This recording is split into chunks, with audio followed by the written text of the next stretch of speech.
Welcome back to Animal Crossing New Horizons. I'm Dear Darling, and shall we see what's going on our lovely island of Fawnhollow today? Where, again, another late episode. It just seems to be the case, I suppose, nowadays, which, you know, I mean, it's more of a, I was going to say prophecy of my own undoing, which is a bit extreme. It's not really what I meant, but just just by my own choice, I suppose. I actually did look up, by the way, why my Animal Crossing is crashing like far more than it used to. Apparently, it's most likely fixed by reinstall, or most likely caused by an SD card issue. Because apparently there's some people who've got reports about it, and I'll go into that in a second. Good evening, everyone. Right now in Fawnhallow, it's 11:38 p.m. on Thursday, October 5th, 2023. Some people are getting reports of it. I'm not sure necessarily more recently, but I saw some posts more recently, and a lot of the time it's because it's installed an SD card. And yeah, that's true. I have a downloaded version of Animal Crossing, and it's on my SD card, and you know, it makes sense. You know, things fail after time or start getting faulty. So that's probably the case. So it's good to know that if it ever becomes a actual problem, I can just reinstall it on my Switch instead of the SD card, and it basically fixes all of the issues. Who is calling for me? Hello, Phoebe.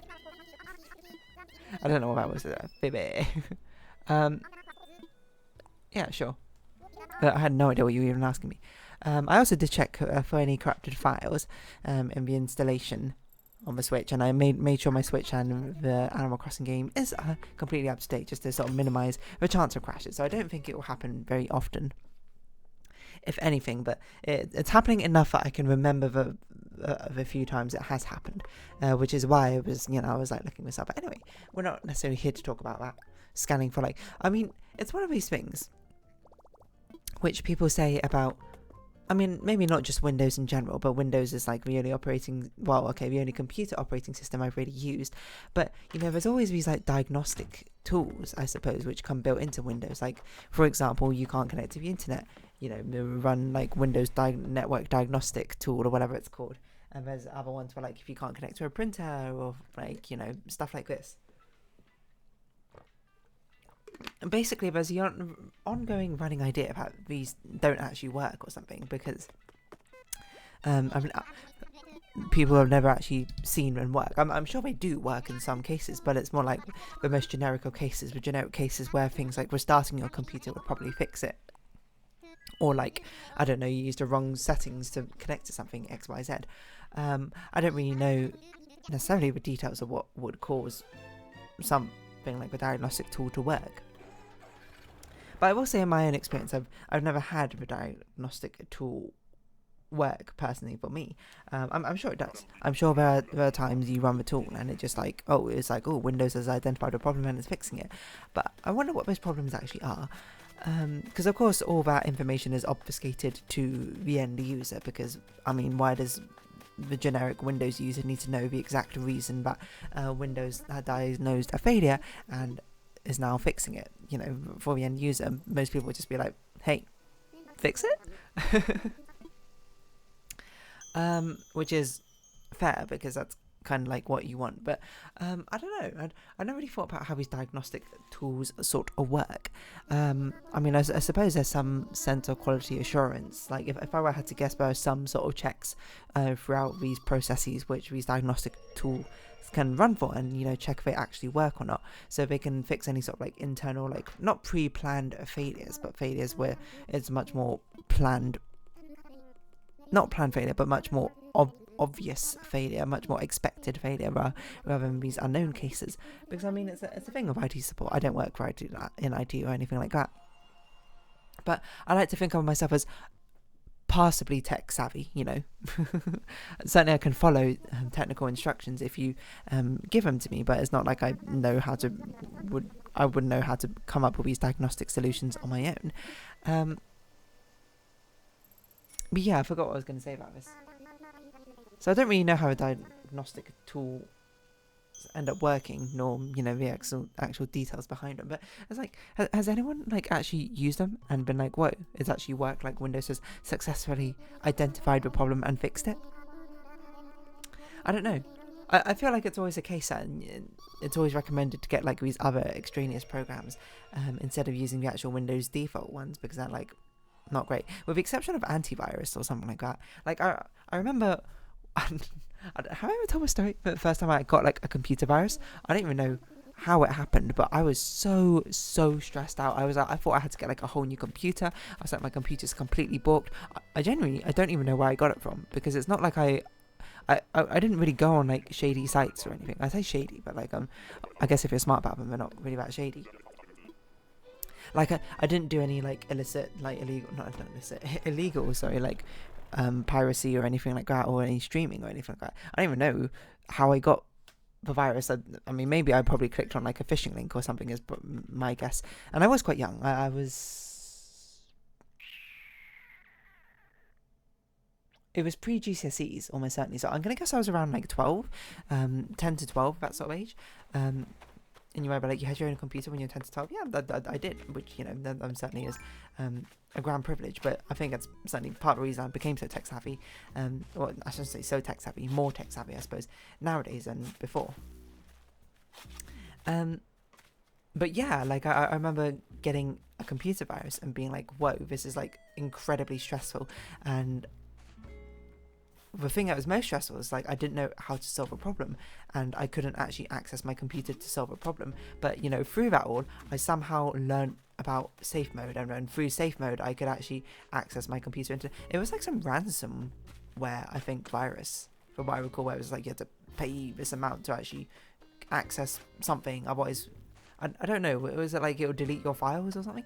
I don't actually know if it was something like that. It was some sort of ransom thing, whereas basically I was locked out of my computer, which, again, I don't know how on earth I got a virus. Like, I mean, maybe I was on like not illegal sites, but like fishy sites, I suppose. When I was younger, I just don't remember. Maybe I don't even know. You know what is very plausible is, like, maybe back in the days, if I tried to, I probably played like ROMs and emulators. Very plausibly, I just wasn't savvy enough about, I suppose, my sources, and maybe I picked the virus out that way. I don't really know, but I remember being so stressed about that, which is, you know, maybe that's weird to say coming from me, you know. I'm not often someone who's all that stressed, I would say, about things, you know. At the end of the day, life is life, you know, good and bad. But I remember being very stressed about it. Like, I remember my parents, like, calling me to, like, come eat dinner, and me being so stressed and then, like, not wanting to say anything, because I was like, I messed up this computer. I don't want my parents to get angry at me that, like, I had to buy a whole new computer or something. Obviously, my parents wouldn't do that. If anything, my parents would just be like, oh, you know, we'll just give it to, like, our IT friend and he will sort it out. But eventually, long and short is, I managed to boot it up in safe mode. I don't even know how. 1111, just thought you'd like to know that.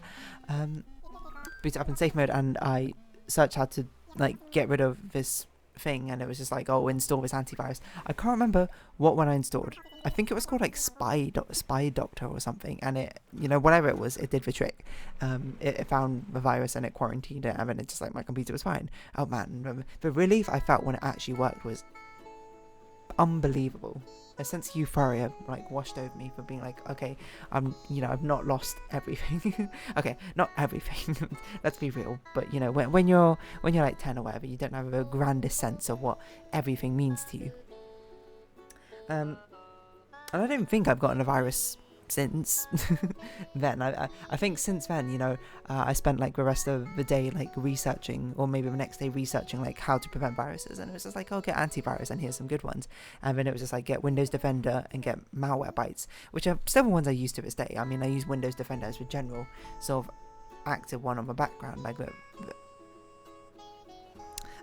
because, I mean, nowadays I'm much more savvy. I'm not going to download random links. I'm not going to click on phishing links and stuff like that. And, you know, I have Malwarebytes to scan things just to see if it finds anything. I don't even know if Malwarebytes is any good anymore, to be honest. I think it was good back in the day, but nowadays it's not considered all that great. I don't know. And just antivirus. I feel like we also used to have Norton on our old family computer ages ago. Which, of course, Norton being much more notorious nowadays for being worse than an antivirus with its intrusiveness or something. Or is it McAfee? I don't know. Both of them were terrible, but both very popular from when I was growing up. I remember, like, friends having it on their computers and stuff like that. But yeah, antiviruses. I don't know. Like, just shout out to that, whatever it's called, like Spyware Doctor or something, which saved me my 10-year-old sanity, I suppose, that day from, you know, being hijacked by the ransomware. I mean, I don't know why you... I mean, ransomware is not particularly, like, selective. It doesn't really know, I suppose, its victims in a sense, but there's not really much you can ransom a 10-year-old for, I suppose. Like, what's a 10-year-old going to give you? Like, my pocket money or something? I guess that's just kind of bullying at that point, isn't it? Why don't you Google it? I feel like I remember the logo. Let's see. Spyware. It's called something like Spyware Doctor. Or Spy Doctor. Yeah, hold on. It actually was just genuinely called Spyware Doctor. That's the same interface. That's the thing I installed and it got rid of my computer virus. That's all I remember. Anyway. What a stressful moment, which I actually completely forgot about until now. But yeah, I don't know, these diagnostic tools or whatever. Like, do they find viruses? I don't know, maybe. How do you even particularly identify, like, a virus? Now I think about it, I guess you can identify things being like, oh, you know, this is like maliciously, or not necessarily even maliciously, it's editing like a system registry, but it's not something which came inherently from the operating system. This is probably a virus. Something like that, you know? Are there any viruses on my computer? I like to think not, you know? At that point, if there is a virus on my computer, it's been like subtle enough to not affect me in any way, and also run hidden from like every single security scan I've ever done. Which, you know, at that point, I saw you just got to be like, wow, you kind of earned it, virus. You've kind of like successfully infiltrated my computer, and I don't know, maybe you are stealing all my passwords and credit cards, but also, you know, nothing's been charged to my account or anything. Like, there's been no strange activity. So, you know, logic at that point probably dictates, hey, you probably don't have a computer virus on your computer. But the paranoid part of, you know, my brain, your brain, would just be like, you can't be so sure. It's also very clear night, so I wonder if Celeste is here today. I mean, saying that, I've had no random financial charges. Oh, look, you get a Google survey available. You might be like, hey, are you selling your data for Google things? Yeah, I guess I am, kind of. But it also feels like the data that Google's collecting from these surveys are just things that Google kind of already knows. Like, which of the following Google products have you used in the last days? I'm doing this on my Google account. You know which products I've been using. Photos, YouTube, Drive, Translate. How likely is it that you recommend Google Photos to a friend? Actually, very likely. I very much like Google Photos. Google Photos. Google very positive. I use Google Photos all the time. It's been absolutely amazing. Mainly because of a shared albums feature of being able to share my photo albums with friends. That's generally the best, but I don't know. Let's just check. Have I got any random purchases I don't recognise on here?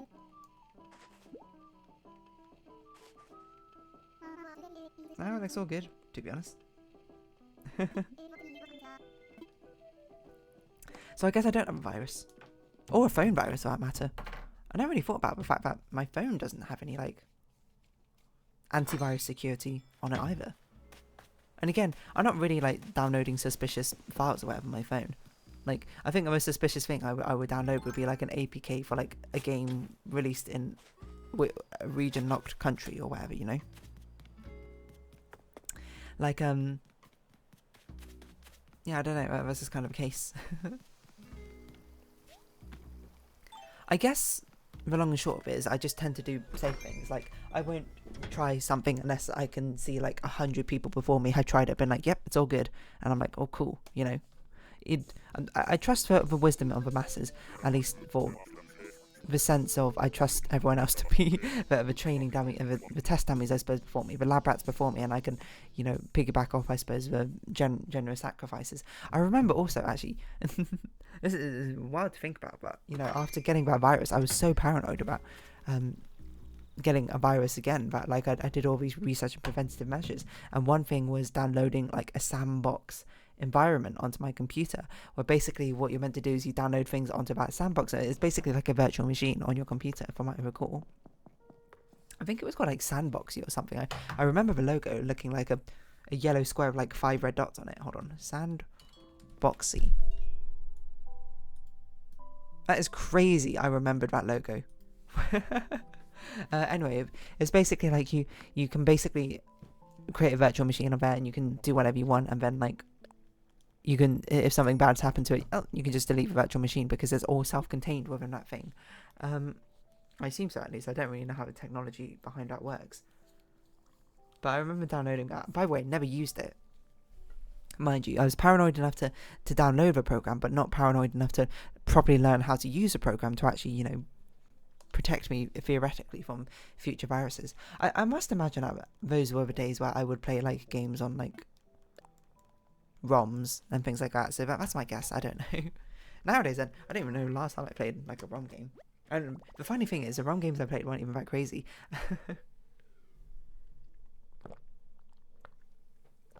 I remember, you know, theoretically it was happening if perhaps a much more litigious company, sound rhyming with Nintendo, was watching this. The only ROM game I can remember playing is Animal Forest. And you may be like, oh, you mean Animal Crossing for the GameCube? No, I mean Animal Forest, Dolbits Nomori, the original one on the N64. Because I was like, oh, I want to play the original Japanese one, because I was very addicted to Animal Crossing back in the day. I mean, even now, I suppose it's carried over the fact of this daily series. But yeah, I remember playing that back in the day. Obviously, didn't really understand what was going on because I didn't know Japanese back then. I didn't even know how Japanese worked, to be perfectly honest. But yeah, I remember sort of just playing that for a bit.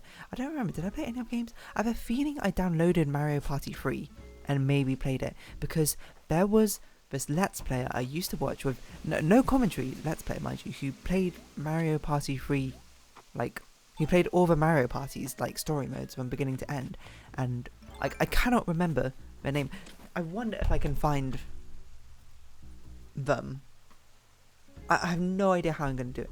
Mario Party 3 Let's Play. It must be over like a decade old now. Their stuff.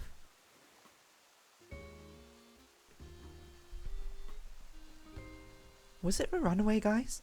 I do remember watching Runaway Guys when I was younger. I don't think they've uploaded for ages. Never mind. Proton John, Nintendo Capri-Sun and Chugga Conroy. Wow, they actually still play games together? That's crazy. Is it still all three of them at once? Because Metroid Prime is not a multiplayer game, is it? Because Chugga Conroy is still pretty big, I think. Proton John, Nintendo Capri-Sun. Those names are very familiar. Proton John. Live streams, fair enough. Nintendo Capri-Sun. I mean, if they're all still mentioned on that channel, I assume they're still going. And then Chugga Conroy. Still doing classical Let's Play stuff, you know? It's kind of crazy. It's like, I mean, you look at these channels and be like, this is very obviously what inspired, like, I'm not sure if inspired is the right word, but very much sparked from my style of videos, just like pure quantity, I suppose, necessarily over the quality of the editing style, which is much more popular nowadays. But I think it lends well because I'm kind of here just to play the games, really. I'm not really here to make it big on YouTube. I mean, saying that, I'm getting like some rapid growth. I think it's actually plausible I hit 1,000 subscribers within next year, which is weird to think about, considering I've done no self-promotion whatsoever. Or anything, really. Maybe someday I'll do stuff more exciting. I really should try streaming someday, because streaming seems like it would be a lot of fun, and I think it would actually be up my alley. I just haven't really gotten around to like setting it all up. I've just been there's too many things going on forever in life, so finding the time is hard. But eventually, one day. It's even crazier because I've had 2 people approach me being like, hey, you know, here's a code for our game. Well, I mean, one of them is just like a game you can play for free, but someone's actually emailed me being like, here's a code for my game. You know, check it out if you want. And I was like, hey, that's actually pretty cool. I think I mentioned this ages ago. I did not send an email response, but I probably should. I was just like, I'm never actually going to play this, but if I started streaming, maybe I would.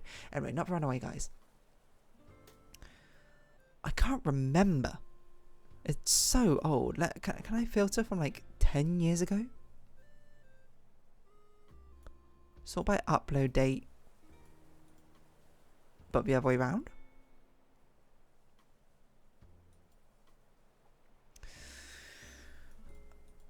Mario Party 3 Let's Play. I can't remember. It's really hard to think off the top of my head. It's not Fawnhallow, guys. It's... I can't remember who this YouTuber was. But it's even harder because there are no commentary. Is this it? Story mode playthrough. 9 years ago. This seems like a right sort of timing. Japan commercials for you too. Maybe this is it. 9 years ago. That seems plausible about the time I'd be watching this sort of thing. Anyway, antivirus, I guess, is kind of the topic of conversation this time. So, if you have been watching, thank you very much. It's been Adam across New Horizons. I've been Dear Darling. Likes, comments, subscription, shares, greatly appreciated. Socials, Discord down below. Hope to see each other again. But for now, it's our farewell. So until next time, bye bye for now.